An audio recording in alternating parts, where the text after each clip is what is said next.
બે દિવસ પહેલા તારીખ 28ના રોજ આમ આદમી પાર્ટીના નેતા દુર્ગેશ પાઠક અને ભાજપા અરવિંદ કેજરીવાલજી બંને દ્વારા એક ટ્વીટ કરવામાં આવેલી હતી.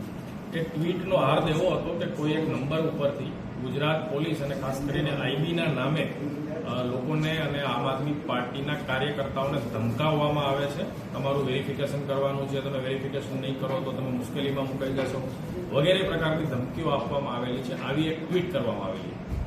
આ ટ્વીટમાં ગુજરાત પોલીસ અને આઈબી ઉપર ગંભીર આક્ષેપો હોવાથી પોલીસ વિભાગ દ્વારા એની તલસ્પર્શી તપાસ થયેલી છે.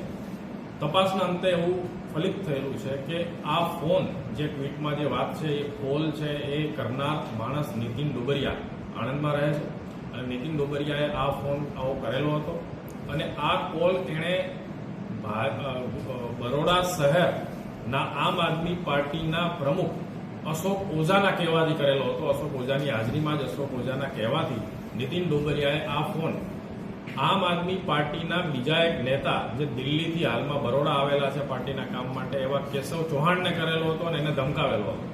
આ આખું ષડયંત્ર અશોક ઓઝા દ્વારા રચવામાં આવેલું હતું અને એનું કારણ એ હતું કે અશોક ઓઝાને એવો ભય હતો કે કેશવ ચૌહાણ દ્વારા એમનું નુકસાન કરવામાં આવશે, એમના કદને, પાર્ટીમાં એમના હોદ્દાને નુકસાન કરવામાં આવશે અને ઉપર ખોટું બ્રીફિંગ કરવામાં આવશે એવા ડરથી આંતરિક કલેશના કારણે અશોક ઓઝા દ્વારા આખું ષડયંત્ર રચવામાં આવેલું હતું અને ગુજરાત પોલીસને બદનામ થાય એ રીતનું આ કામ કરવામાં આવેલું હતું. જેથી પોલીસ દ્વારા આ અંગે આણંદમાં ગુનો દાખલ કરવામાં આવેલ છે. સાયબર ક્રાઇમ પોલીસ સ્ટેશનમાં ગુનો દાખલ કરી અને અશોક ઓઝા અને નીતિન ડોબરિયા આ બે આરોપીઓની ધરપકડ કરવામાં આવેલી હતી.